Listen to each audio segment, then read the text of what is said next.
Just on the light bulbs, these new light bulbs that are coming out now, apparently there's a bit of a mercury problem in those. What do you know about that one? Yep, we don't have to dispose of the mercury. There is an issue, yeah. And at the present time there is. I'm not saying Greenpeace is highly involved in this, but yes, there is an issue with the mercury.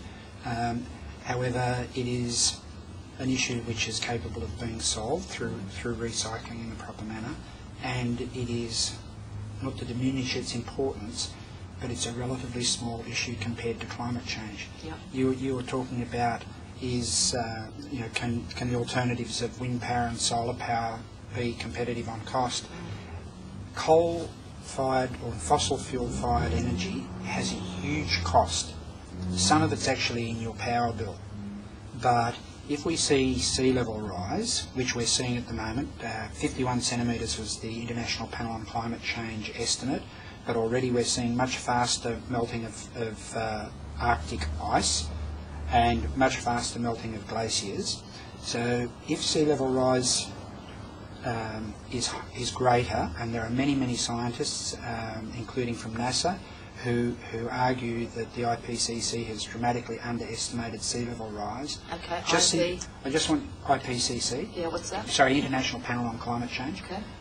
You need to have. I live in the city of Canada Bay, Drummoyne, Ryde roads, and we've got the M4, the City Link, yep. and it's about 1 metre above sea level. We've got all of our Timbrel Park, we've got all of our sailing clubs, all of our rowing clubs. Most of the parks that were carved out as old rubbish dumps going back to the 60s, they are potentially all going to be underwater. And there are people. It's not necessarily immediate. I think there's a debate going on at the moment. As I say, I think the IPCC projections are being proven at the present to be overly conservative. So tell me, what's the cost of renewing all of those things? If we look, there's an estimate that there could be up to 100 million climate refugees in countries like Bangladesh and parts of southern China. In our own region, the Pacific Islands, we're already seeing islands that are suffering, particularly when you have the combination of king tides, the Christmas king tides and storms. We're seeing those islands being eroded. We're already looking at climate refugees. I think it's the accredited islands. We're already seeing calls for the developed countries in the Pacific area to accept climate change refugees. That's once again on the future of food, wasn't it? That some of the different people had to actually move their houses. So what I'd say to you, Robyn, is that when you talk about the cost of what people call alternative energies, but which undoubtedly have to become mainstream in a decarbonised economy, when you talk about the cost of them and you look at the cost of fossil fuels, think about all of the costs of the fossil fuels that aren't being counted at the present time. What's it worth to lose 20% of our species to climate change? Absolute point. I guess what I was referring to is, you've got the general person out there who's got mortgage, kids, all the rest, but want to do their bit. And yet financially, because perhaps a lot of companies still aren't going down that alternative route, it's not affordable. It's that catch-22. Yep. They want to do their bit, and we've got about to wind up, so go on. Well, I was just going to say that in terms of affordability, at the moment what we have is particularly our federal government subsidising climate change by providing subsidies to fossil fuel industries, whether it be the building of port infrastructure or rebates on excises on diesel. There's huge subsidies going into the fossil fuel industry. So if the federal government is serious about stopping climate change and reducing climate change, then one of the things that they need to do is question, why are we providing subsidies to the causes of climate change? Let's redirect those subsidies to the solar power, solar hot water, wind, all the sustainable stuff, because that will make an incredible difference in the affordability for ordinary Australians. Yeah. Well, just winding up then, what can one person do? So join Greenpeace on some level by being proactive either in the physical volunteer sense or going onto your website and being able to, as you said, contact local governments, parliamentarians, etc. What else can they do in their home? They can do, well, perhaps the most simple and easiest thing to do is just switch to green power.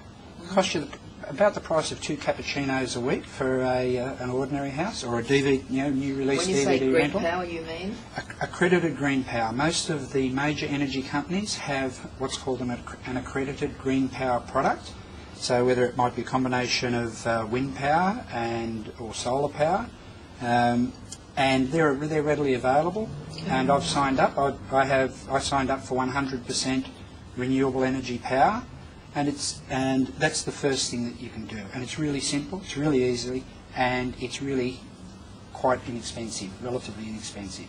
Okay. So that's probably the easiest thing to do and one of the most effective. You can talk to your local councillors and see whether they are introducing climate-friendly policies. You can talk to your local MPs. You can join a local environmental group. You can be involved with Greenpeace. There's 1,000 things that people can do. So it's called get out there and have a look and start being a part of a supportive community. Absolutely. Some last words from you, Louise. Yeah, and I think it's important for people to realise that they're not alone. I know it's easy for people to despair, but you're one person, but you're part of a much broader movement, and together I think we can make a real difference. Yeah. Absolutely. Louise mentioned the Walk Against Warming. 150,000 people all around Australia. I was in Melbourne this year, I was in Sydney last year, and there is nothing quite so incredible as seeing in Melbourne a crowd of 50,000 people walking down Swanston Street to call on our politicians to confront climate change.